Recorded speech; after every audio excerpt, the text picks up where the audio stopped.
अभी थोड़ा और इधर ये फ्रेम में आ गया ना। जी जी जी सर। ऑन कर दिया? हाँ ऑन है सर। अंबेडकर समाज पार्टी के आप मुखिया होने के नाते और दलित वंचित और शोषित समाज में समाज सेवा करने वाले आप पुराने समाज सेवी रहे हैं और ख़ासकर आपने अपने जीवन का बहुत बड़ा समय इन वर्गों के लिए दिया है। खासकर 2022 का विधानसभा जो चुनाव है वो देश को एक निर्णायक मोड़ की स्थिति में ले जाएगा और खासकर आपकी पार्टी की और आपकी और अन्य सरकार में रहने वाले और जो दल हैं मुख्य विपक्षी दल हैं उनको लेके आपकी क्या योजनाएं और खासकर आप दलित मुस्लिम पर जो काम कर रहे हैं उसके बारे में क्या रणनीति है?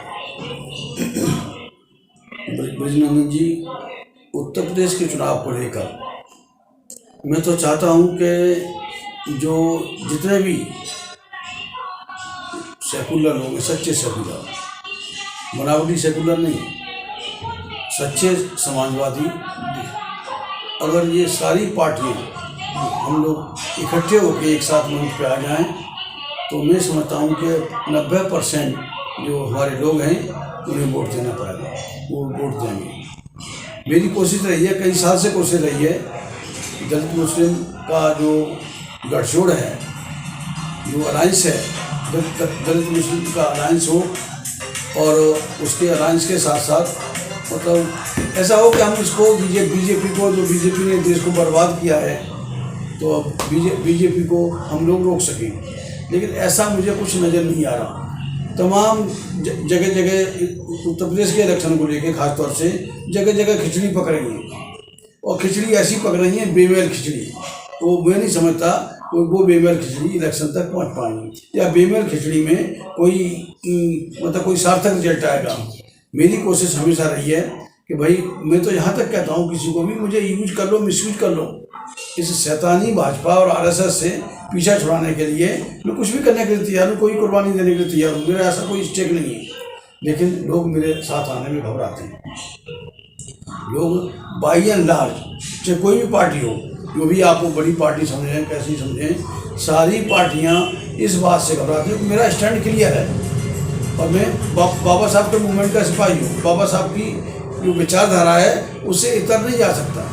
और बाबा साहब ने साफ कह दिया है कि अछूतों के आंदोलन का मतलब सवर्ण हिंदुओं के खिलाफ प्रयास होना चाहिए।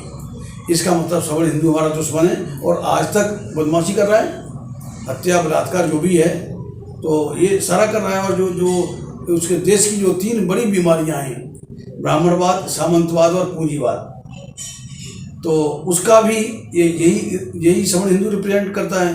तो मैं बाबा साहब की बात से अलग कैसे जाऊं? हर पार्टी में सवर्ण हिंदू घुसा हुआ है जो हम दलित, आदिवासी, पिछड़े, मुस्लिम, बौद्ध, सिख, ईसाइयों को फूटी आंख देखना नहीं पसंद करता।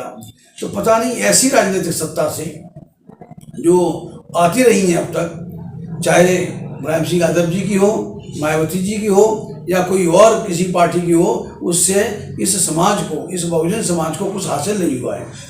कि जिन लोगों से हिसाब किताब करना है, जो सदियों का हिसाब किताब करना है, उन लोगों को आप बगल में लेके उनसे जंग नहीं लड़ सकते हैं, जंग नहीं जीत सकते हैं।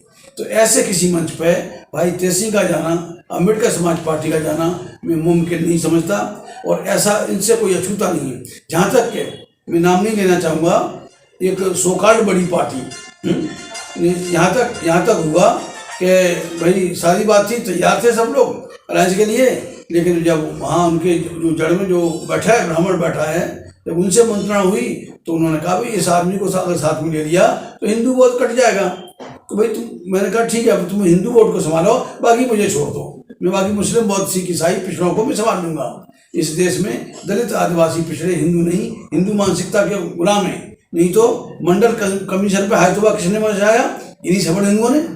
मंडल कमीशन की रिपोर्ट के आधार पर पिछड़ों को आरक्षण देने की बात हुई थी और ये भी पिछड़ा समाज भी इस मुगालते में था कि वो शायद वो सवर्ण हिंदुओं के साथ उनकी पटरी खाएगी। और जैसे ही मंडल कमीशन की रिपोर्ट के आधार पर उनको कुछ आरक्षण की घोषणा हुई, 52% को 27% की घोषणा हुई, तो किनके पेट में आग लगी, जगह जगह कौन जलने मरने के लिए उतर गया है।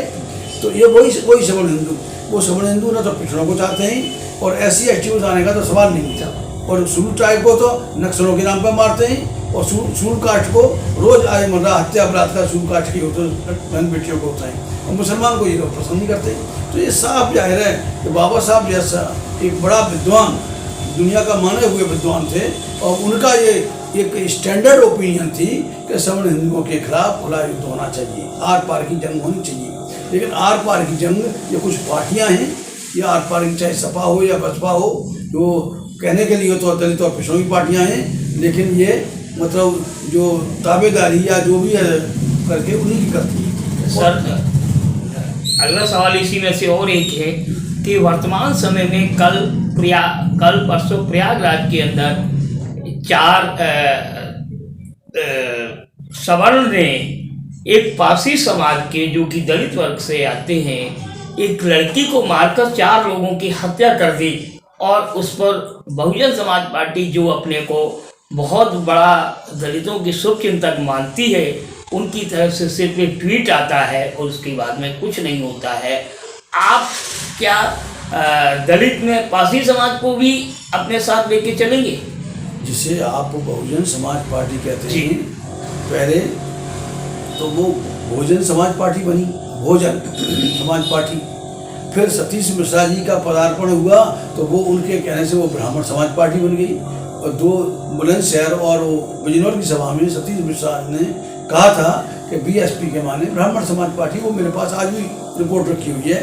और अब तो बहुजन सत्यानाश पार्टी बन गई, BSP का मतलब बहुजन सत्यानाश पार्टी। अब तो मायावती जी के ब्राह्मणों का चरण छू अभियान चलवा रही है दलितों से, कितना चल रहा है कितना नहीं चल रहा। ब्राह्मण सम्मेलन हो रहे हैं, ब्राह्मण को कहीं कोई आँच आती है तो उनको बड़ा दर्द होता है। और जिन दलितों ने दिन रात मेहनत मशक्कत करके इन सवर्णों की गालियाँ खा खा कर ये बहुजन समाज पार्टी खड़ी की थी, उनका कोई दर्द नहीं है। दलित की लड़की का बलात्कार हो, किसी को कोई कत्ल कर दे, मर्डर कर दे, उससे उनसे मायावती जी का कोई सरोकार नहीं है।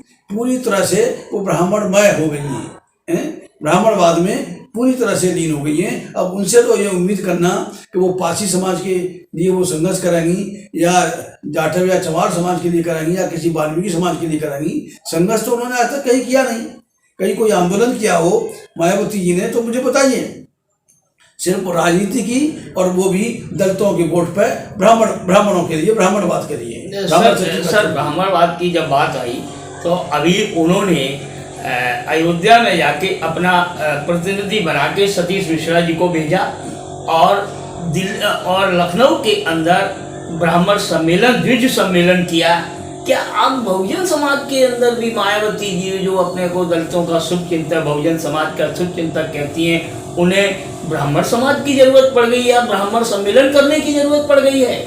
आप इसको कैसे देखते हैं सर? देखिए, विकास दुबे जो एक समय में सपा का भी कार्यकर्ता रहा, बाद में बसपा का भी लंबे समय तक कार्यकर्ता रहा। जब विकास दुबे को मारा जाता है तो मायावती को दर्द होता है, ये ब्राह्मण मारा जाता है तो दर्द होता है। और उनका कहना है वो किसी भी कीमत पर ब्राह्मणों का शोषण नहीं बर्दाश्त नहीं करेंगे। अरे ब्राह्मण का शोषण क्या करता है? इस देश में ब्राह्मण अन्याय का प्रतीक, क्षत्रिय अत्याचार का प्रतीक, और वैश्य भ्रष्टाचार का प्रतीक। इसलिए तीनों हमारे वोट के हकदार नहीं होने चाहिए। मायावती उनको टिकट देती है, उनको वोट दिलवाती है। मैं तो ये कहता हूँ कि भाई अगर अलायंस के रूप में, या बगैर अलायंस के रूप में, या कोऑर्डिनेशन के रूप में अगर कोई पार्टी इस ब्राह्मणवादियों को अलग करके, ब्राह्मणवाद, सामंतवाद और पूंजीवादियों को अलग करके, जातवादियों को अलग करके, और इन हिंदू आतंकवादियों को अलग करके अगर मुझे इस्तेमाल करना चाहते हैं तो मुझे एक भी सीट नहीं चाहिए, मुझे इस्तेमाल कर सकते हैं। लेकिन जिस मंच पर, जिस पार्टी में ये एलिमेंट हैं, न तो वो मुझे डाइजेस्ट करेंगे, और मैं जहाँ जिस मंच पर मैं अपनी बात न कह सकूँ, अपने लोगों की बात नहीं कह सकूँ, उस मंच पर जाना मुझे गवारा नहीं है। तो जहाँ तक रही बात मायावती जी की, मायावती भी कभी भी अम्बेडकरवादी नहीं रही, काशीराम जी भी अम्बेडकरवादी नहीं थे। एक जो 1990 में एक प्रेस कॉन्फ्रेंस हुई थी press club of India Delhi में, तो वहाँ जब पत्रकारों ने पूछा तो काशीराम ने कहा कि जब दलित की ठुकाई होती है तो मुझे बड़ी खुशी होती है। पत्रकार ने पूछा ऐसा क्या है जी, जब ठुकेगा पिटेगा तब मेरे पास आएगा। तो उन्होंने पत्रकारों ने कहा कि इसका मतलब आप अम्बेडकरवादी नहीं हैं? बोले कि नहीं, मैं अम्बेडकरवादी नहीं, मैं अवसरवादी हूँ। अवसरवाद उनको लेके डूब गया, क्या हासिल हुआ, क्या समाज को देके गए। और ऐसी बीमारी को इस मायावती नाम की ऐसी बीमारी को समाज के ऊपर थोप के गए तो आज समाज मतलब त्राहि त्राहि कर रहा है। आरक्षण खत्म हो गया, ब्राह्मणों का आरक्षण, गरीब सवर्णों का आरक्षण एक झटके में मायावती जी पार्लियामेंट में बोली है और बाहर भी बोली। और लेकिन ये जो दलितों का SC ST और जो आरक्षण खत्म हो रहा है, प्राइवेटाइजेशन हो रहा है, उस पर एक शब्द नहीं बोला है। और यहाँ तक रही बात वोट की, तो कई वीडियो जो उनके ऐसे आए हैं जिसमें वो साफ कह रही हैं कि अभी भी उन्होंने कहा, एक खबर आई कि वो अखिलेश यादव को हराने के लिए भाजपा को भी वोट ट्रांसफर कर सकती हैं। तो अब वोट ट्रांसफर करना तो अब उनके बस की बात ही रहा। समाज समझ गया है, जो कहा है ना अब्राहम लिंकन साहब ने कि one can make fool some of the people all the time, all the people some of the time, but one cannot make fool all the people all the time. So how can Mayawati make fool this Dalit people all the time? तो ये संभव नहीं है। मायावती को असलियत समझ चुके हैं। मायावती अपने घर परिवार तक सीमित हैं और हाँ, उनको करोड़ों का मालिक, अरबों का मालिक बना दिया और बाकी समाज को उन्होंने ऐसा कोई काम नहीं किया जिससे समाज उनको ऋणी हो या उनको वो कब तक ढोएगा। ऐसे जो बेईमान किस्म के नेता हैं, दलित समाज का कब तक ढोएगा आप बताइए। तो अब निश्चित वो आप पासी समाज की बात कर रहे हैं, वो मायावती जो चमार की नहीं हुई, जाटव की नहीं हुई, पासी बेचारे में कैसे हो जाएगी? किसको बख्शा इन्होंने? कौन है? अब तो ब्राह्मणवाद, ब्राह्मण सम्मेलन है, तो वो तो चैप्टर क्लोज हो चुका है।